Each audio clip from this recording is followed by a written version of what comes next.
Pendulum motion refers to the repetitive swinging movement of an object, called a bob, suspended from a fixed point. It moves back and forth in a regular arc under the influence of gravity and inertia.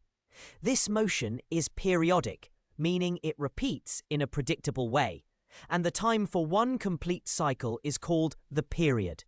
The period depends on the length of the pendulum and the acceleration due to gravity, but not on the mass of the bob or the amplitude of the swing. Example: imagine a child on a swing. As the swing moves back and forth, it is like a pendulum. The swing reaches its highest point, slows down, reverses direction, and accelerates back to the lowest point.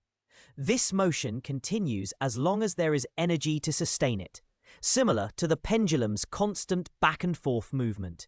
This formula calculates the period of a pendulum, where t is the period, L is the length of the pendulum, and g is the acceleration due to gravity.